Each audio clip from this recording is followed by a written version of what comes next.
Think of an elderly neighbour or someone who's a bit lonely and go do something for them. Have a cup of tea with them. Maybe take 3 cookies and say, look, I've only got 15 minutes, and have a cup of tea with them. Or maybe go and dig in their garden or do something for somebody else, and it'll give you free happiness. Hi, my name is Chaski, GP, television presenter, and author of the best-selling books The Stress Solution and The 4-Pillar Plan. I believe that all of us have the ability to feel better than we currently do, but getting healthy has become far too complicated. With this podcast, I aim to simplify it. I'm going to be having conversations with some of the most interesting and exciting people both within as well as outside the health space to hopefully inspire you, as well as empower you with simple tips that you can put into practice immediately to transform the way that you feel. I believe that when we are healthier, we are happier, because when we feel better, we live more. Hello and welcome to episode 64 of my Feel Better, Live More podcast. My name is Chaski and I am your host. In today's show, we talk about time and how we are spending it. Time is the most precious commodity that we have. Yet despite all the advances in technology, most of us are more time poor than ever before. Today's guest is the cultural commentator and best-selling author James Wallman, who believes that few of us really understand which experiences bring us joy and success and which experiences don't. In fact, for many of us, free time can be harder to enjoy than time at work. James argues that just as we have learned to spot the differences between junk foods and superfoods, we need to learn the equivalent rules for time. He has drawn on research from psychology, economics, as well as culture to create a 7-point checklist that he believes will help you avoid empty experiences and fill your free hours with exciting, enriching ones instead. We discuss the importance of putting ourselves in challenging or unusual situations, having fulfilling relationships, achieving a state of flow, and being in nature. James also talks about the importance of having status and significance for happiness and explains how we can all attain this in our busy lives. Finally, James gives his top tips for leading a happy and fulfilling life. This is a really lively conversation, and James is bursting with anecdotes. I hope you enjoy listening. Now, before we get started, I do need to give a very quick shout out to our sponsors who are essential in order for me to be able to put out weekly podcast episodes like this one. Athletic Greens continue their long-term support of my podcast. Athletic Greens is one of the most nutrient-dense whole food supplements that I have come across, and is full of vitamins, minerals, prebiotics, and digestive enzymes. Now, I prefer that people get all of their nutrition from food, but for some of us, this is not always possible. This week, for example, I have been super busy and rushing around, and taking Athletic Greens has made a huge difference to my energy levels and mood. So if you're looking to take something each morning as an insurance policy to make sure that you are meeting your nutritional needs, I can highly recommend it. For listeners of this podcast, if you go to athleticgreens.com/live more, you will be able to access a special offer where you get a free travel pack box containing 20 servings of Athletic Greens, which is worth around £70 with your first order. You can check it out at athleticgreens.com/live more. Now, on to today's conversation. So James, welcome to the Feel Better, Live More podcast. Thank you. James, huge fan of your book, Time and How to Spend It. And I guess the obvious place to start for me is, why do we need a book telling us how we should spend our own time? There's a whole bunch of reasons why today people struggle with getting the most out of their time. One of them is our telephones, but there's a whole bunch of other reasons why we feel time poor, we feel a time crunch, and I think we struggle to get the most out of our time. And also, one of the key reasons why I think there's relevance in this book is that we learn how to be productive with our lives. So we learn the skills of production. That's what we go to school to do. And people go and do marketing degrees and communications degrees, and they want an MBA, but no one takes you aside at school and says, this is what you should do with your free time. We all think it's really obvious. And if you look at Mihai Csikszentmihalyi's work, the Hungarian-American psychologist, there's a lovely line in his book, Flow, from the early 90s, where he says, and this is from like more than 100,000 pieces of data from people around the world, free time is harder to enjoy than time at work. People think that we know how to have a good time. You look forward to Friday night when you can have a few drinks or you can sit in front of the TV. We look forward to a holiday where you can sit on a sun lounger and do nothing. We think, that's when we're going to be happy, when the work is done and the stress is over and we're there, we've arrived. We think that happiness is some kind of destination. But the problem is, sitting not doing very much is really bad for us because your mind kind of wanders. Yeah. And the times when we're happiest, this is from Flow, for example, the times when we're happiest is when we're like intensely in the moment. Let's say you're doing a podcast with somebody who's like super famous and on TV and you're saying stuff, this is me now, and you're thinking, am I just talking, no, you're the one on TV. Am I just sort of talking nonsense or am I getting to something? And the opportunity to fail means that you're in the moment and you're kind of like doing what you can to do your best. And that actually, when you kind of check in, that's when people are happiest. So I think that we tend to mistake when we think we're going to be happiest, and we've got a load of pressures on our life that means that we're not getting the most out of our time. So this book does have a relevance for people today. Yeah, I 100% agree. I think your book has really hit on something of this stage in the 21st century where we're living, where we do feel time poor, and I feel that the time that we do have off, often we're just frittering away, whether it's just, spending 3 hours just mindlessly surfing the web or whatever it is. And it's a theme that comes up quite a lot on this podcast. I had a guy on recently called Cal Newport. Who, deep work. Yeah, and he's got a newer book. Digital Minimalism. Sorry. Yeah, no. I'm listening. I know that guy, yeah. But yeah, Cal's work's great. And he talks about this idea of we need to be focusing on high-quality leisure activities. And that kept ringing through my mind as I was going through your book. It's not dissimilar in terms of, time is a precious commodity that we have that we're sort of, many of us are just wasting away. And you've got so many great tips in the book on how we can better spend our time. So, I guess it would be quite good to start off, people listening to this and thinking, well, okay, yes, James has written a book on how I can better spend my time. What are some of those things that I can be doing? Would you mind if I picked up what you just said just then? Sorry, I know that you want me to answer the question. But not at all. Do you remember going to the video store when you were a kid? Do you remember that thing? Blockbuster. Yeah, exactly, Blockbuster. Yeah. I remember going to like the local ones before there was Blockbuster, really. And you know how you'd go in there and there's always been loads of movies you'd want to see, but you get into Blockbuster and you just spent ages in there looking for movies and you could never find a movie that you wanted to actually watch. It's like what I do sometimes on Saturdays when I'm trying to watch something on Netflix. Actually, I spend like an hour and a half looking, and then I say to my mum, we're going to be in bed late now if we watch this. It's too late now to start. Yeah. The thing is about digital, it's like that hour in the video store, but there's so much more possibility of it. Yeah. So exactly with Netflix, but we've also got it on the internet. So we're always looking for something that may be interesting and worth spending our time on. And the problem is with this kind of, massive, menu, if you like, but this huge opportunity of things that we could do, it becomes ever harder to find. I love that idea of the, quality leisure time, quality time. So to answer your question about some tips, probably the simplest thing is to think about the checklist in the book as a kind of way, and the checklist being stories, STORIES. And I'm sure you've got this, but I guess for the listeners, I should go through it, please. None of the ideas are mine.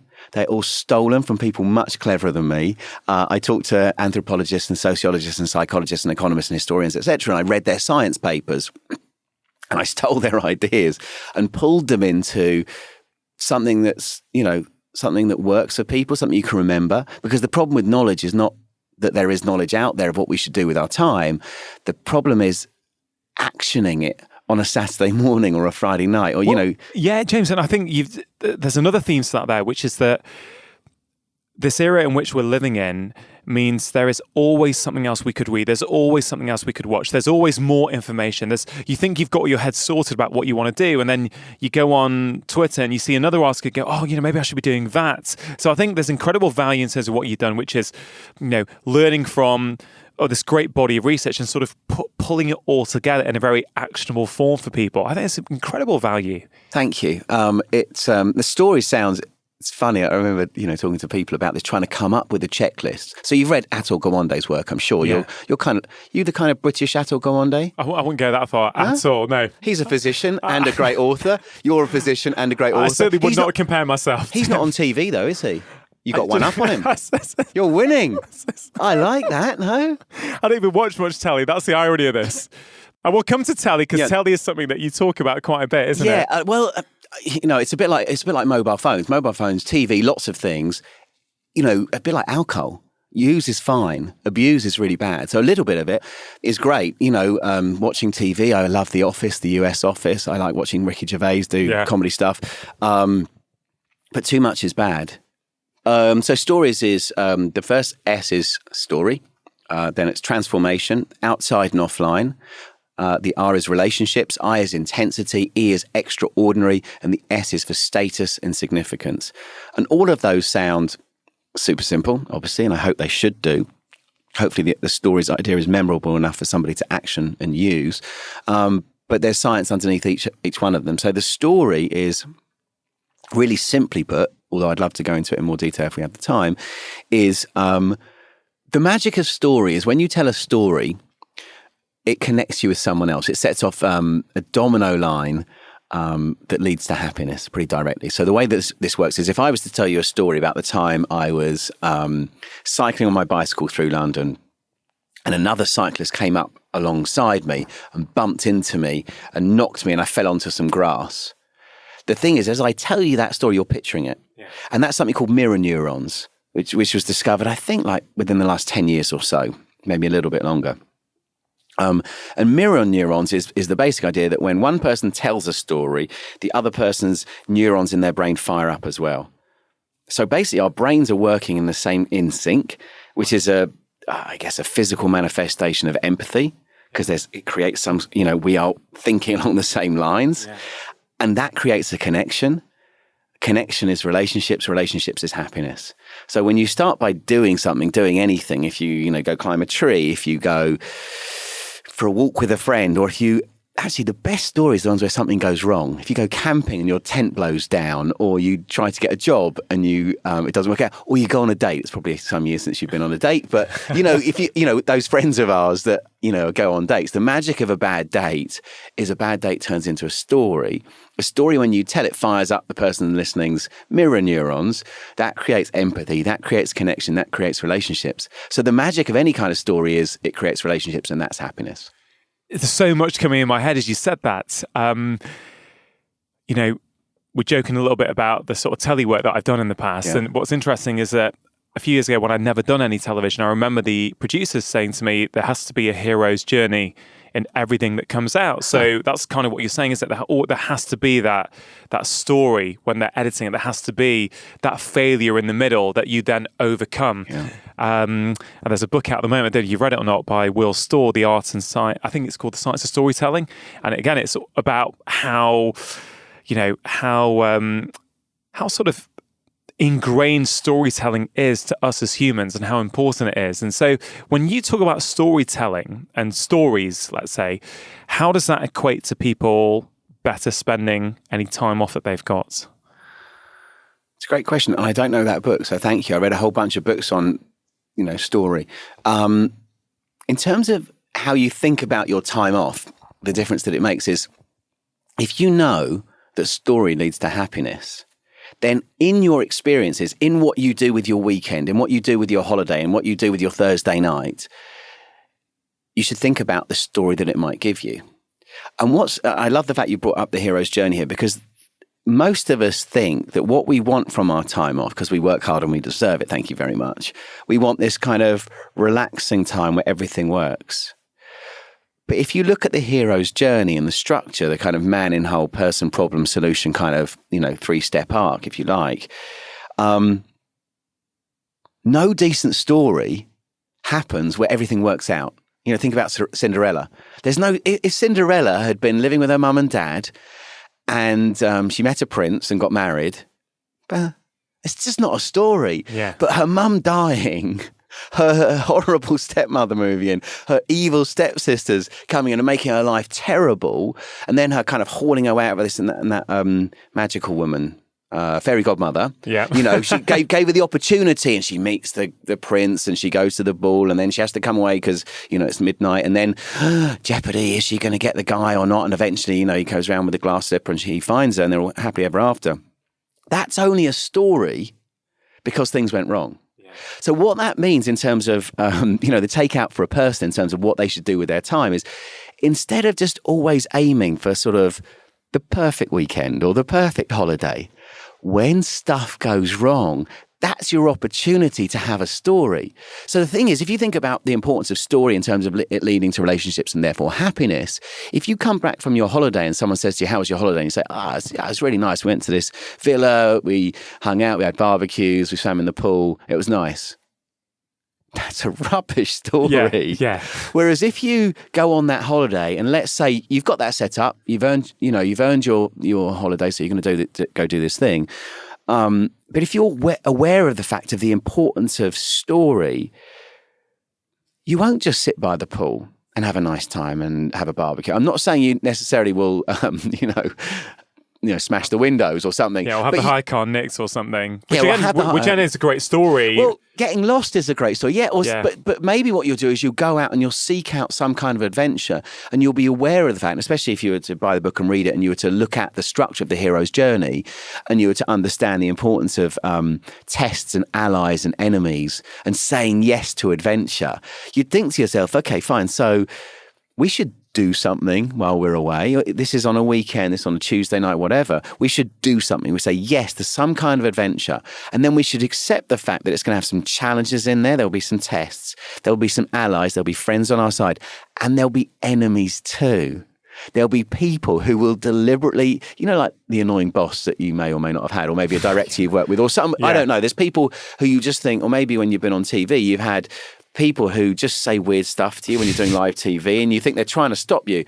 They're giving you an opportunity to grow and to be the hero of your story, which will give you a better story to tell other people. And therefore, as you tell that story, it will fire their mirror neurons, better story, better connection, better relationships, more happiness.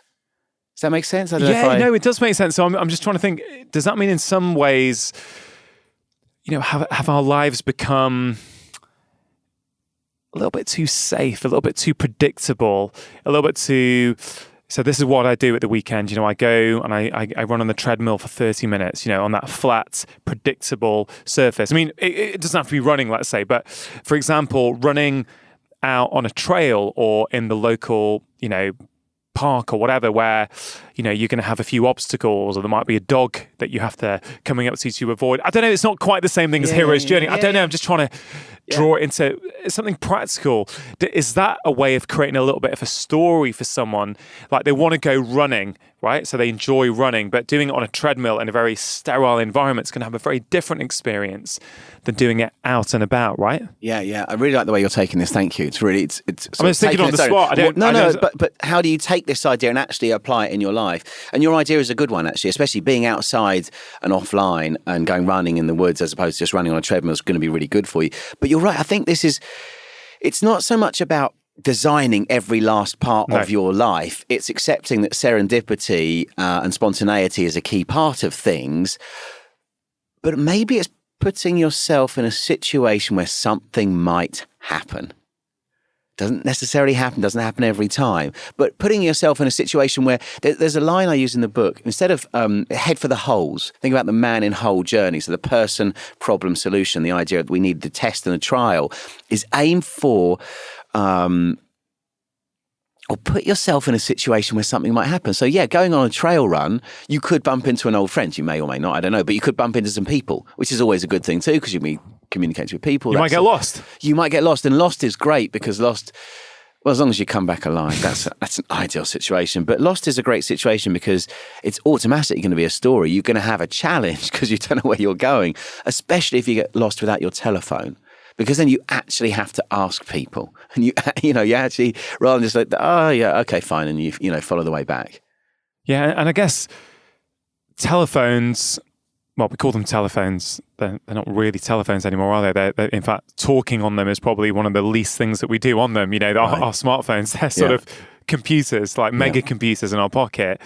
In so many ways, they've sort of the convenience that they've afforded us has actually taken away some of this uncertainty. So, you're on a run with your phone, you always know where you are with the GPS, right? So, in theory, anyway. And so, that idea that you could get lost is technology, I think, has started to erode those things slightly out of our lives, that uncertainty, because we can get access to everything. We don't have to imagine, because we can just find out. I don't know, there's something in that, isn't there, where society has changed so dramatically in the last 5 or 10 years that these experiences that probably the experiences that we need to go through that is inherently human, those, for some of us, are just sort of being eroded out of society. And then you write about Tough Mudder in the book. And I guess, is that why we're starting to crave things like Tough Mudder and these sort of uncomfortable, challenging experiences? That we're trying to put that back in to something that we've lost? Yes. There's a great book called What Doesn't Kill Us by a guy called Scott something, American guy. Really nice book. And I met him. He's a friend of Scott Keneally's, who's in the book, who is the guy who made that movie Rise of the Sufferfest. And his exploration in that movie was, why do people want to do this thing? And I remember when I met him and he said, look, do you want to come up and do this tough guy thing, the original one up in Wolverhampton? And I went up there on a Sunday and I just... it was cold. There were people, just basically jumping into icy water, and I was wearing a, big puffer jacket. I think that what modern life has done has taken away so many of the things that have made us who we are, and the things that have given us this guy, Scott, in this book, What Doesn't Kill Us, his theory is that, we're mollycoddled, we have central heating, and it's really not good for our physical our physiological well-being either. The fact that we never get cold anymore. Yeah. He thinks we should do that. We should get hungry as well. We're always kind of, fat and well-fed. And if you think about what life was like till 1750 or maybe even the 20th century, for 99% of humans, the big problem for most humans since we became Homo sapiens, 400 odd thousand years ago or whatever, was how do you get enough food to feed the family, to make things work, right? And all of a sudden we live in this world where we have central heating, we've got too many pairs of shoes. My kids can say in the morning, I don't want that cereal, I want the other cereal. Yeah, you can choose. Yeah, exactly, choice. And you don't have to finish everything in your bowl. We try and make them do that, but I think the reason people want to do Tough Mudder and they want to do extreme sports and, think about the idea of a treadmill for a moment. Imagine trying to sell that to somebody 150 years ago. Okay, they'd be like, what? So you run on the spot? Why would you do that? It doesn't make any sense. But we live these sedentary lives where we just press buttons for a living. And I think we need something else. I think that's when I'm into bouldering, on a kind of climbing wall. There's one opened in my house recently. And I pop out there probably 4 times a week because it really scares me, even when I'm about a foot off the floor, which is embarrassing but true. It's frightening and I could fall. And I'm in the moment, as opposed to when I'm sat and I work from home. So I work kind of locally in cafes, Wi-Fi places. I sit there and people bring me tea, or I'm sat in my kitchen, and it's all very pleasant. And if I press that email and I've sent it too soon, that might be a bit awkward. But it's not very awkward. Nothing's really going to happen. There is something about what you're saying about a little bit of fear, a little bit that things could go wrong. That really has been removed from so many of our lives. Everything's safer. That's a good thing, right? In generally, sure. it is a good thing for society, but, maybe it's come at a cost for us in terms of our happiness, the way we feel about ourselves. It's just too sterile and, it's dull, isn't it? Yeah, I think so. And I think your example of bouldering is a great one, because people who are listening to this might be thinking, okay, that's great, but how do I get a bit more fear and excitement into my leisure time, let's say? And, you're not necessarily saying go skydiving, although I'm sure you wouldn't be averse to people going skydiving. You're saying, well, I go bouldering 3 to 4 times a week, indoor climbing, to give you that sense of adventure.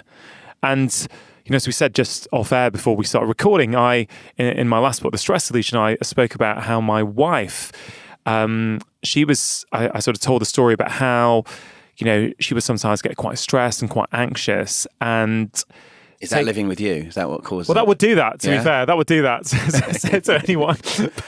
But indoor climbing, she'll be loving that when she hears that. She'll be absolutely loving that. Okay, good. But I think indoor climbing has, it's changed her life. She loves it. She loves the challenge. But she also says, when I'm up there on the wall, I switch off from all the troubles in life, all the stresses of day-to-day life, because I've got to be focused on where my next position is going to be. And I guess that's not quite the same thing as fear, but it sort of is, isn't it? Because you're scared you're going to fall. So the fear forces you to be in the moment. Maybe that's it. No, totally. And I want to think about what you said before about, it might be skydiving from one person, but that may not suit someone else. If you look at, again, Mihai Csikszentmihalyi's work, he's got the challenge and skill kind of... He's got a graph that shows the difference between the two. And the magic for flow is finding the right combination between challenge against skill that suits you. Yeah. So let's say you're playing tennis against a friend and your friend is like rubbish. I don't know if you've ever done that or played squash or played sport against someone who's not very good. It's no fun, is it? No. Because, basically your skill is way too high for the challenge. But then there's that other time where you play a friend who's so good, they serve and it just goes straight past you. Yeah. There's no fun there either because you need the sweet spot, don't you? Exactly. And he talks about it, I think calls it the flow channel or something, where you got the right mix between challenge, which could be, for some people, jumping out of a plane is exactly the kind of challenge that suits them to get into flow. For someone else, they might think, wow, that is way too much. For your wife, it clearly works for bouldering and it's really for indoor climbing. So how does something like parkrun, for example, parkrun is a activity that people will do at the weekends and is exploding in popularity. That started off as I think 13 men in London having a run, I think in 2004. I could be something wrong. In a park, I hope. Yeah, in a park. That's the name. And it's now exploded to millions around the world are doing it weekly, which is just incredible. So is it possible to run parkrun through your checklist and see how many of those criteria it meets? I don't know. Yeah, fantastic. Is it possible? Absolutely. I think one of the things, the way the stories checklist can work for people is you can think of previous experiences you've had, run it through the checklist so you start to understand how it works. Because then you can think about future experiences, and if they're missing out on a past element, you could bring it in. So with parkrun, so does it give you a story? It's a simple story. It's, I got up on a Saturday and I went for a run. It's probably not the most complex story there is. But there is a story there, I think. One of the things about running, actually, is you hit the wall. And when I do running, I kind of hit the wall after about 50 metres. I hit my first kind of, can I stop now? But the story could be, I do it every Saturday with my son. Okay. And, how old is he? He is 8 at the moment. And he, I don't know, just trying to think about stories. We can be quite creative, can't we? Because sometimes, let's say, something's hurting, he doesn't want to do it, and he gets to a point and there's a volunteer that says, come on, you're going to beat your dad today. And that sort of gives him a little spark, a little spring in his step. Yeah. Oh, I could beat daddy today. That is kind of a story, isn't it? You're right. And it's certainly a better story than staying at home watching TV. Yeah. It definitely gives you a story. Or even just going on the treadmill. You did it. Yeah, absolutely. It's a better story than that. Yeah, because you'll be in a park and you'll interact with other people. Yeah. And if you look at the hero's journey, the importance of the tests and the allies and the enemies, and the example you've just given is a really great example of an ally, of someone saying, hey, go for it. You can do this. Yeah, exactly. And I guess the enemy is that voice inside that says, take it easy. Yeah. You don't need to go running. And it is a test in itself, actually. It's 5K, correct? Yeah. Yeah. So it's 5K. It's especially for an 8-year-old. Yeah, it's doing well. So what else is in the checklist that we can go through with respect to parkrun? Well, let's run through the whole thing. So, there is a story to it, and I think you're absolutely right. There is a hero's journey, and that there's a challenge, and you get over that challenge.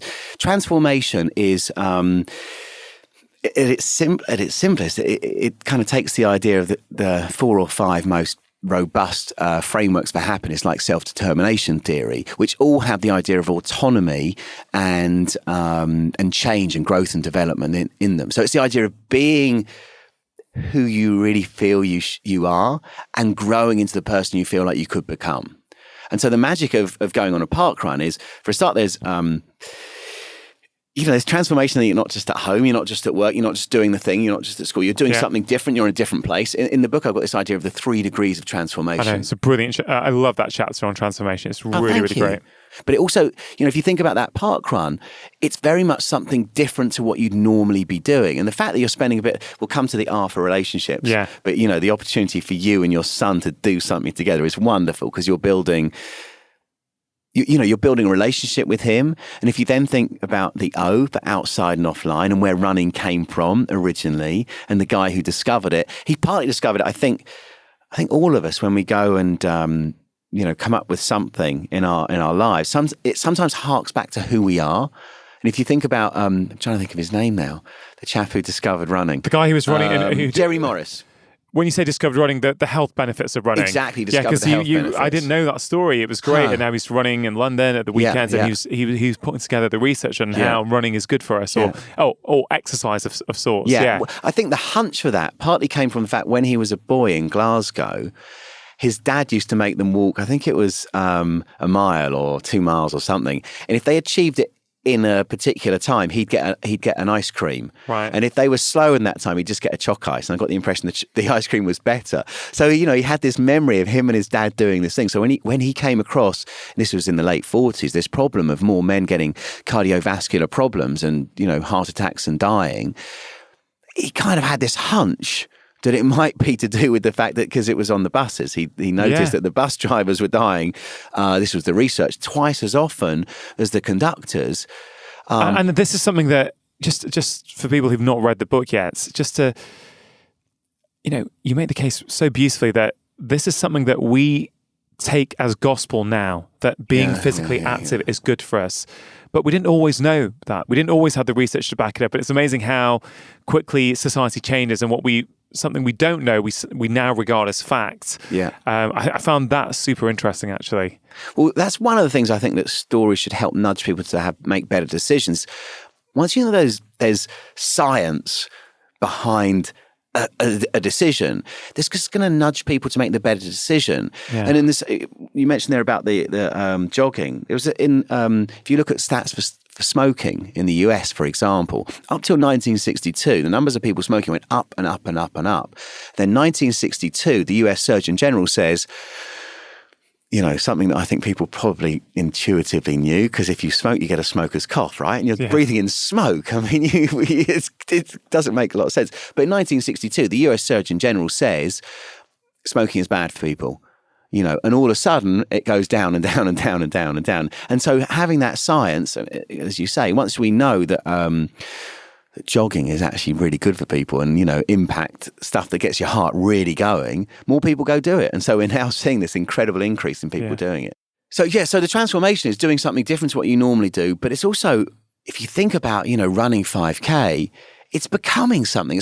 You're becoming because you're becoming fitter. It's also the potential of who you have the possibility to be. So going now from S and T now to the O and the 2 O's of the O of stories. Yeah, you see how I cheated there slightly. I like it. There's a friend. You got to do it with mnemonics. There's a friend of mine who's like, so it's not really stories, is it? It's stories. Anyway, the O section of the book about outside and offline, biophilia is really a thing. So when you see, and there's weird data that people looking at trees are happier than people looking at buildings. Not weird data, but data that confirms what we sort of feel intuitively. I love it when there's so much science now supporting what we sort of intuitively know, which is great. Sure, yeah. Because we all know we feel better in nature. Yeah. We all know that. And you, like I did actually in my last book, talked about forest bathing and the science behind it. Yeah. But there's also this thing that I've explored before about fractals in nature. Okay. Do you know fractals? Yeah. There's geometric shapes that you only get in nature. I used to go to raves in the 90s, so I know what fractals are.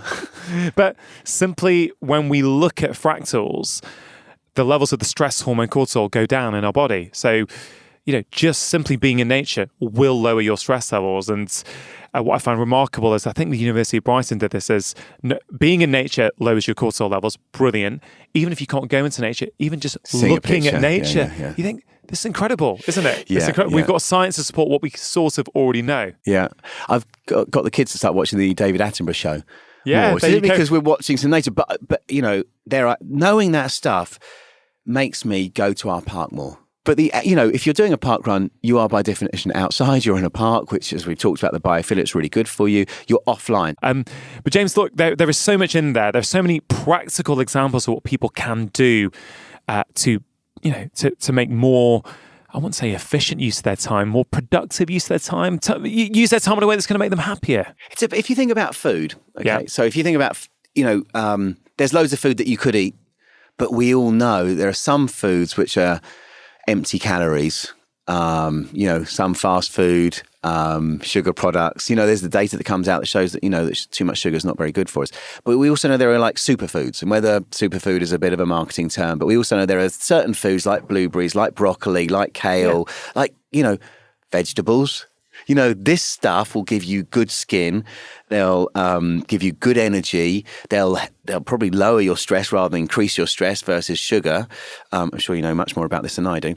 But basically, it's a good analogy. There are empty calories and there are superfoods, and in exactly the same way, there are empty experiences, and I think there are superfood experiences as well. And the stories checklist is intended to nudge people to have fewer of the empty experiences and far more of the superfood experiences. And the park run, should we continue the analysis? Yeah, why don't we, before we end the podcast, let's go and actually finish that. So outside and offline, we got that. And just to throw in there that one of the great things about going for a run with your son with the phone left in the car is that you're just there. Yeah. You're in the moment.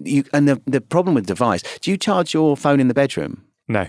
Absolutely not. Congrats. Okay, fine. I also agree. I think we haven't gone to the sort of things we mutually agree on. But I saw one of your tweets a few days ago, which is, I was so happy to see. You were saying no notifications, don't charge your phone. I was like, these are the things. Yeah, okay. I'm absolutely behind, 100%. Do you ever met a guy called Bruce Daisley? No. He's VP at Twitter. He's got this thing about doing new stuff for work, and he says similar kind of things. Interestingly, there's kind of a thing around it. Really. But I imagine some of your listeners I'm going to mention this because some of your listeners probably charge their phones in their bedroom. No doubt. And the thing is, if you charge your phone in the bedroom, you won't sleep as well and you'll have less sex. And there's data backing that up, both of those statements, which I love. Because the thing is, if you've got your telephone in your bedroom, that's the device that your boss contacts you on. It's the one that you get messages about school or whatever, right? Or find out about football next week or whatever. Or, people try and sell you stuff there. And you're taking that all into the bedroom with you. But if you have that somewhere else, then you can actually switch off and be just you and your partner in the bedroom. And a lot of people say, but I use it as my alarm clock. And I just mentioned this because alarm clocks are quite cheap. They're really not that expensive. I've got £5 one at home. Right, yeah, exactly. You can get them for about £5. Or if you spend £10, you can get a stylish one. Yeah, there you go. 10 quid. Anyway, I just mentioned that. So, going back to the park run. So we've got the ST and we've got the O. And then the R is about relationships. And particularly in your case, you're going with your son. So you're building something that you do with him. He'll remember that. You'll remember that. Or, leave you with a happy memory. One of the highlights of my week, genuinely. Nice. But there's all those other people. Yeah. So you might recognise some of them. But also one of the reasons why experiences are better material goods is they connect us to other people in a way that material goods just don't. So the fact that you're going running at the park run, you might see people you recognise or people you don't. But you're all in this together. So it gives us a feeling of belonging. And there's this data from Harvard, I think possibly one of the longest studies ever conducted, but been running since 1939, that shows very clearly that the best indicator of a long, happy, healthy life is not how much you smoke or how much exercise you get or what you eat. It's having relationships. So putting your focus into relationships in some ways is great for happiness and well-being and longevity. The I is for intensity. Okay, so there are only two checklists in the book. It's the stories checklist and the Darg Funk checklist. In the chapter intensity, so there's the checklist Darg Funk, DARGFUNC, and that is all about how to design a flow experience. D is for delete distractions. And the thing is, if you're running and you've got, adrenaline running through your system, maybe you've taken your phone with you. You should probably leave that at home. You're probably not thinking about your deadline because after a while, you're just in the zone. I mean, that first bit, maybe you are, and maybe those thoughts come, but the magic of running, it's a bit like, really well done meditation. But I think it's the same kind of idea. You're going to be, so flow is, D is delete distractions. A is being active physically, mentally, emotionally, etc. R is for risk, because you might fail to finish your run. You might go so far. You know that thought sometimes when you're running, you think, what if I've run out of energy? Can I get a taxi home? Or do you know what I mean? G and F of goals and feedback. So the thing is about running, you'll know you're getting somewhere. You can feel that. Do you see what I mean? You've set yourself a run around the park once or whatever. You've got a goal that you want to achieve, or you want to get there and then go home again. And then the final bit is the UNC, which is unusual, new and complex. Even especially if you're running on a treadmill, you know what's there. But if you go for a run in your local park or in local woods or something, you're going to see things that are going to be in some way possibly unusual, possibly new, possibly complex. So if you think about, the machines taking over all sorts of kind of tasks, if not jobs at this moment, but if you think about the future, more tasks will be done by the machines. So how do we stay relevant? How do we be valuable? We need to be creative. If you want to be creative, you want to be happy, you need to get into flow. The way to get into flow is by using this Dial Funk checklist, and the park run is a great example of that. Yeah. The E is for extraordinary. And extraordinary is about it's about the moments in life. We remember things through snapshots. So if you were to think back to your week, you would forget most of it. You'd probably forget a large part of the journey. To get here today, you'd probably forget everything about this conversation with me. But you'd probably remember running with your son, whether it's especially actually if it's raining. You'd remember that that thing that happened. So designing experiences, thinking about stuff that's kind of unusual or different is really important. There's more to extraordinary, but parkrun can work for that. And then the last one is about status and significance. And this is the surreal fact that Oscar winners live 4 years longer than normal actors. That is a surreal fact. It's a surreal fact. And it illustrates something. I mean, whether that's because they won the Oscar or not is really up for debate, frankly. But it illustrates a very simple fact, which is that more status means you'll live longer and you'll be happier and healthier. And that's kind of scary because, everyone's happy to talk about exercise. Everyone's happy to say, exercise makes you live longer. I'm going to do it. I'm going to get more of this. And, your parent or your partner will say, go out for a run, go out and do something. But no one says, no one's going to come out of listening to this and say, I want more status. It's a really So how can people get more status? Well, there's a whole bunch of ways to get, status is evolving, but one way is being fit and healthy, actually. Right. If you see people who are kind of slovenly and overweight, compared to someone who's kind of super slim, look at Jeff Bezos. If you see pictures of Jeff Bezos from the 90s, he was kind of a geeky, out of shape guy. Look at him now, he's a billionaire. Yeah. He's hot. He's in really, really good shape. I think we get status by being healthy nowadays. I think we get status in a whole bunch of other ways. But so the parkrun would definitely give you a sense, I think, of standing taller. Yeah. Being happy with who you are and being a somebody. It's a feeling of self-worth, isn't it, as well, which I guess plays into status, that feeling when you're doing something challenging, you're doing it regularly, you feel good about yourself, it builds up your self-esteem, which it must be a huge part of status, is how you feel about yourself and your self-worth. Yeah, absolutely. And there's the other element of status, and why that chapter is called Status and Significance, is because people are so bloody awkward about the idea of status. And I think we can upgrade... Particularly Brits, I would guess. Do you know, truth be told, it's everywhere you go around the world. I've been, in the US, and of course they call it status. And I've had people really become... There was a talk once I gave in New York, and a few of the people were really like, no, status doesn't matter to us. I'm like, it does. In fact, it matters to you more than other places, because have you read Status Anxiety by Alain de Botton? No. It's a wonderful exploration of this this kind of field. If you live in a society where nobody can change who they are, you live in a kind of very structured feudal society, status doesn't matter. It has no, pejorative kind of sense to it, because you just are where you were born. And that's not bad or good. But in a society that's fluid, where you can rise to the top and you can fall to the, if you can rise to the top, if we believe in social mobility and the idea that people can rise higher, that also means people can fall lower.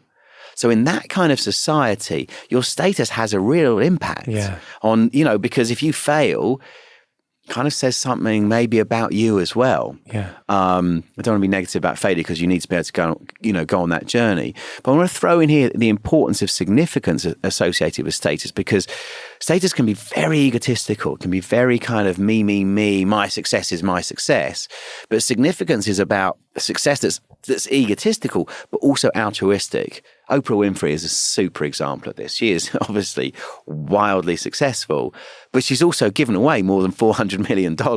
She's taking people with her. And it's this idea that, let's take your work. As a GP, being a GP is a wonderful way to have status in society because you've earned it by studying to get to that point, but it's also significance because you mean something to a community and you're doing something for other people. So to bring this back to the parkrun, one of the things that you're doing is you're doing something for your son. I think one of the reasons why children are so good for our happiness is we give so much to them.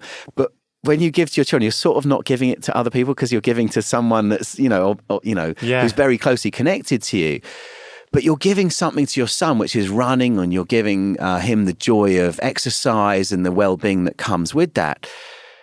And that just gives you a sort of different sense about who you are as well. There's loads of data that shows that, wonderful data that shows that if you've got spare £100, if you want to be happy, there's two places to spend it on. One is experiences, and the other is on other people. That will make you happier than spending it on yourself. And there's this new data that's come out like within the last year or so from Cassie McGillner, in particular, UCLA, that shows that if you give your time to other people, you'll be happier too. So it's weird, think about money, you can always get more money, but the idea that giving your finite resource, the ultimate resource that you have, which is time, giving that to somebody else can actually bring you more happiness than doing something for yourself. So if you're taking your son, even though you're getting something good out of it for yourself, but you'll run obviously at a different pace, so you get slightly less kind of exercise benefit if you go with your son, but you'll get so much more because you're giving something to somebody else. James, I think that's a brilliant place to end the podcast. So many thoughts going through my head, so many other themes we could have explored. Maybe we'll do that at another time. Always, if possible, like to leave the listener with 3 or 4 quick and simple tips that they might be able to apply in their own life immediately. I don't know if you have any at all that you could think of. People listening to this podcast, if they want to be happier, they want some tips on how to better spend their time. If you've got 3 or 4 things that they could think about doing. The simplest thing is to think about that idea of stories, because from stories you can go to everything. You can go to story, which is actually head for the holes, head for the problems, go on adventure. The T, which is, change is good. O, outside and offline. Turn your notifications off, put your phone on airplane mode more often. If you go to meet a friend in a pub, do you remember the old way where you'd say you're going to meet somewhere? And you'd have to be there. And you'd pitch up around that time. You wouldn't text, I'll be there in 5. And then you'd, that friend of yours that phones you and says, where are you? And you're like, I'm in the pub, find me. Turn your phone onto silent mode. Relationships, spend more time with your friends and your family. Pick up the phone to that friend that you haven't seen for a while because maybe you had a fallout or maybe there was something that wasn't quite right and you haven't had the time for, and make that effort to make a connection. Intensity, think of the dog funk checklist. Turn your phone off, go do something that's hard, like climbing, like swimming, like whatever, something that gets you in the moment. Dance to music with your kids in the morning, sing to The Greatest Showman, or to some sort of ridiculous song from Frozen or something. The E for extraordinary.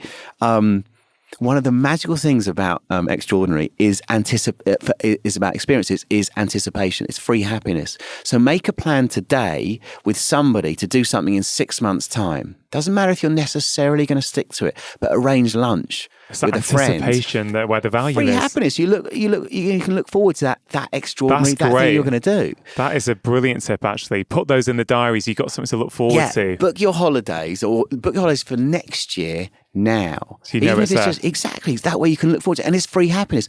And the status and significance is, think of an elderly neighbour or someone who's a bit lonely and go do something for them. Have a cup of tea with them. Maybe take 3 cookies and say, look, I've only got 15 minutes, and have a cup of tea with them. Or maybe go and dig in their garden or do something for somebody else, and it'll give you free happiness. James, brilliant tips for people. Thank you for joining me today. And I hope we get to continue this conversation at some point in the future. Thank you very much. That concludes this week's episode of the Feel Better, Live More podcast. I really hope that the conversation I had with James has given you a fresh perspective and some new ideas on how to plan and spend your free time. As always, do let James and I know what you thought of today's conversation. James is most active on Twitter at James Wallman, and I'm active on Twitter, Facebook, and Instagram. Do, wherever possible, please try and use the hashtag FBLM so that I can easily find your comments. If you want to continue your learning experience now that the podcast is over, do check out the show notes page, drchaski.com/64, where you can read more about James and his book, all of the things we talked about today in the podcast, and there are some links as well to related articles. Some of the themes that I spoke about with James today, for example, getting outside and offline, spending more time in nature, trying to access flow state as much as possible, are topics that I've covered in great detail in my first 2 books. My first book, The 4-Pillar Plan, has been a bestseller all over the world and is available to buy in all the usual places. It is a really practical book that serves as a blueprint of how to live well in the 21st century. Please note that if you are listening in the USA or Canada, the book is available for you with a different title, How to Make Disease Disappear. My latest book, The Stress Solution, is also available to purchase and deals with the most important health epidemic of our time, stress. All of my books are available to buy as paperbacks, ebooks, or as audiobooks, which I am narrating. If you enjoy my weekly shows, one of the best ways that you can support them is by leaving a review on whichever platform you listen to podcasts on. You can also help me spread the word by taking a screenshot right now and sharing with your friends and family on your social media channels, or you can simply tell your friends and family about the show. I really do appreciate your support. A big thank you to Richard Hughes for editing the podcast, and to Ali Ferguson and Liam Saunders for the theme tune. That is it for today. I hope you have a fabulous week. Make sure that you have pressed subscribe, and I'll be back in 1 week's time with my latest episode. Remember, you are the architects of your own health. Making lifestyle changes is always worth it, because when you feel better, you live more. I'll see you next time.